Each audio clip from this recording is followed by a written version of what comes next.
friends of Faith Before Fitness, and welcome to today's challenge of the 100 exercises and scriptures to master in 2023. So I was doing my devotion the other day and this verse came up, and it always reminds me of my time spent in the lowest of lows of anxiety. Now, all my life I have struggled with anxiety since I was a little child, all the way until the peak of COVID. The peak of lockdown really sent my anxiety over the edge. And it wasn't because I was afraid of getting COVID, and it wasn't because I was afraid of dying from COVID, because I'm not afraid to die. Because I know that when I die, I get to go to heaven, and there's nothing better than that. But I was so tormented by the thought of accidentally giving someone COVID that I almost became like a complete recluse and shut in, and I couldn't do anything, and I couldn't handle the fact of my family members going out and about because I was so worried that they might get COVID from me and give COVID to somebody else, and it was just terrible. And I just couldn't get out of this pit that I was in, and I was constantly thinking that I accidentally gave somebody COVID and they were gonna die, and it was just the worst. Now, I've always had ridiculous anxiety that I've tried to work through with prayer and with scripture and just with natural resources. But then that just always brought me into becoming feeling like a failure Christian, because I wasn't having enough faith to get through these times that I was going through.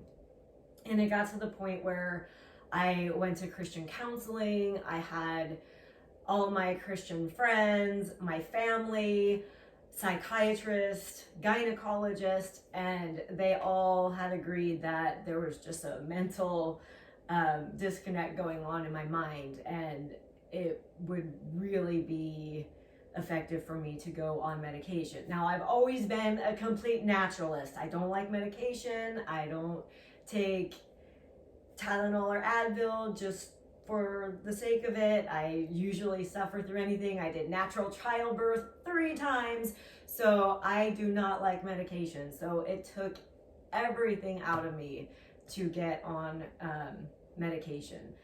But I am a commercial for Prozac now, because it changed my life so much. And I'm so thankful that through prayer and through my friends and through the doctors and everything, that I was led to something that can actually help me and get me out of this funk that I was in.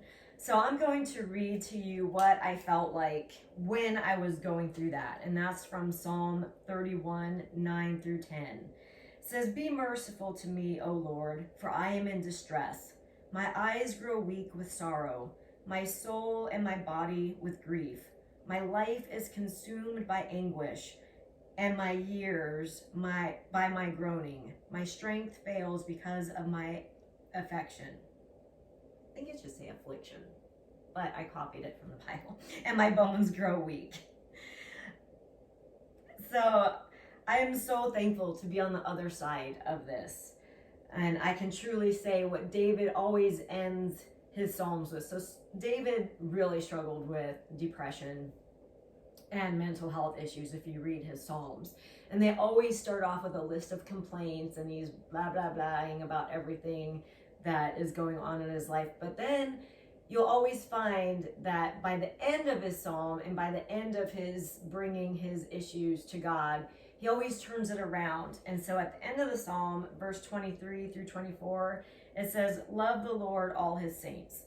The Lord preserves the faithful, but the proud he pays back in full. Be strong and take heart, all you who hope in the Lord."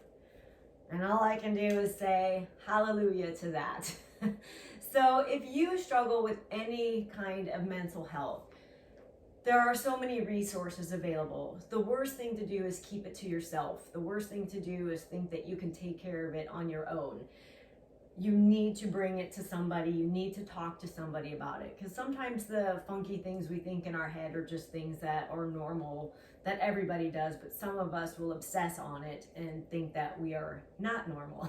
So there's so much help out there. You might not need medication. Medication's not for everybody.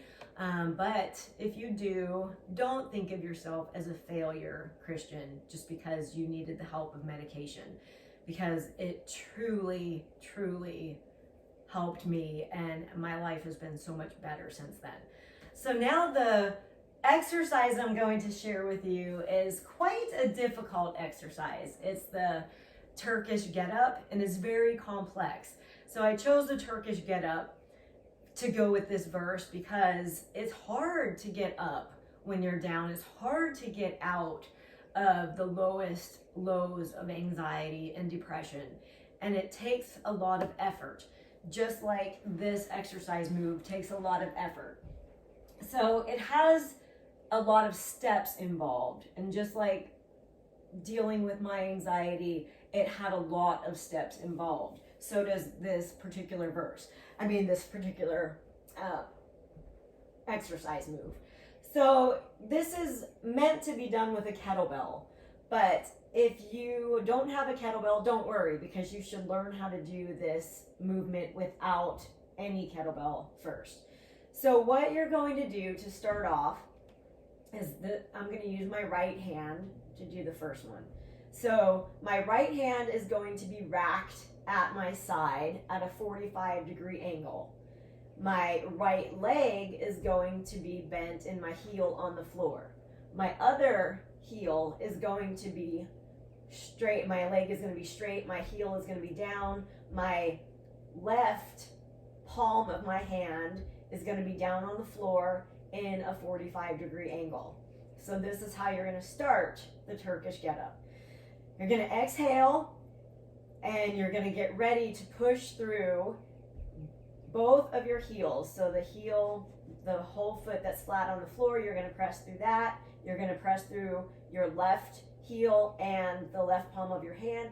Exhale and press and bring yourself up. So now you're going to situate yourself so that you are lengthening between your left hand that is on the floor and your right fist that's up in the air. So lengthen, straighten your shoulder, exhale, and press through that left hand that's on the floor, and then both of your heels. And we're going to exhale and bring ourselves up to this position here. So now we are going to take our left foot and sweep it underneath our left leg that is bent, like this. Then we're going to push off of our left hand that's on the floor. Exhale and push up. Now we're going to sweep that left leg back so that it's straight. And now we're going to get ready to stand up. So exhale and stand up. And the whole time you'll be looking at your kettlebell once you start doing this with a kettlebell.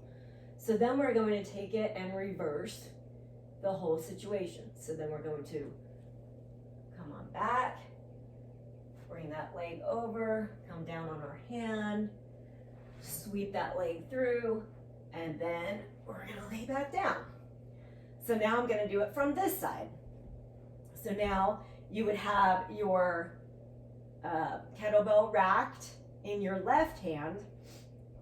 Your right hand is pressing into the floor. Your right heel is down and your left foot is down. So you're going to exhale, bring yourself up, lengthen from your right hand on the floor and your left fist that is up. Exhale and get ready to push yourself up. And then you're going to take that right foot and sweep it under your left. Then exhale, push yourself up from that right hand, sweep the right leg. Now get ready to stand up. And then it's time to reverse. So take it back, take the leg under, arm goes back down, sweep it through, and bring it down. Now I'm going to show it to you with a kettlebell.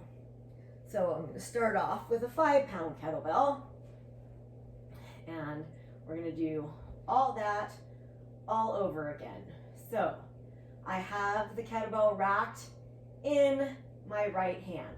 My left hand is on the floor. I'm going to exhale, take it up. I'm going to look at my kettlebell the whole time. I'm going to lengthen through the left hand that's on the floor and my right hand that's holding the kettlebell. I'm going to push myself up.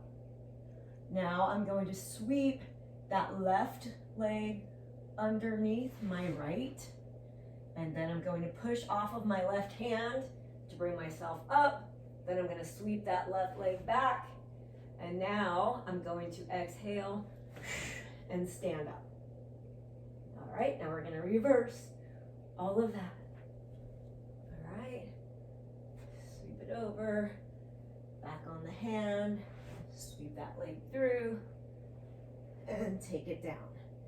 And then we're going to take it over to the other side, rack it here. So now I have my right hand down, my right leg is down, my left is racked, my left leg is up, or my left knee is up. So I'm going to exhale and get ready to bring the kettlebell up.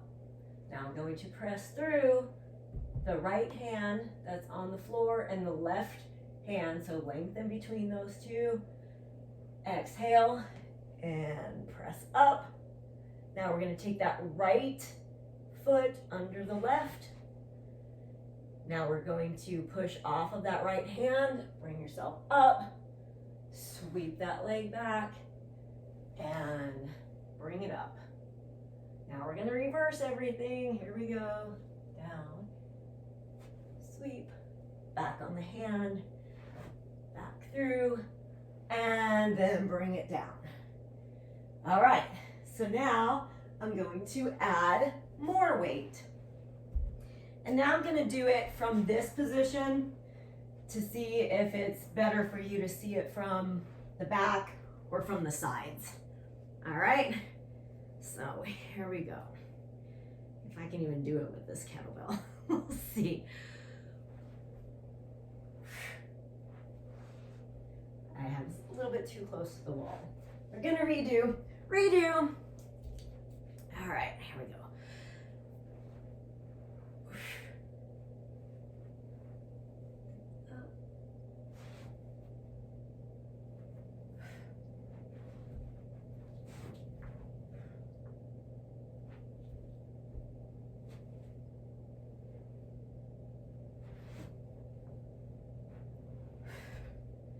And then we'll take it to the other side. All right. Set it up. Get ready to press through that hand.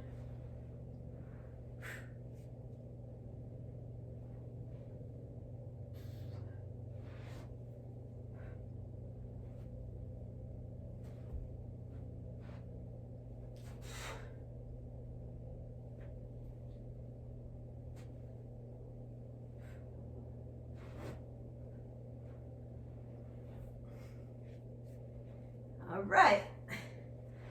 Well, that is the Turkish get up. I hope that I helped you understand this very complex move. Now, this is a total body workout. You could do this as a complete full body workout, maybe do it 10 times, and that's your workout for the day. Or you can do a couple of them along with other workouts. It's a really good core workout. So however you want to incorporate this into your exercise routine, you will really benefit from it. So I hope to see you doing some Turkish get-ups, and I hope to see you getting up and being free of anxiety, because I know how hard it is. So my prayers are for you to feel better and to be able to live a more healthy life and to have a better mindset. So I will see you soon for another video, and you have a great day. See you later. Bye-bye.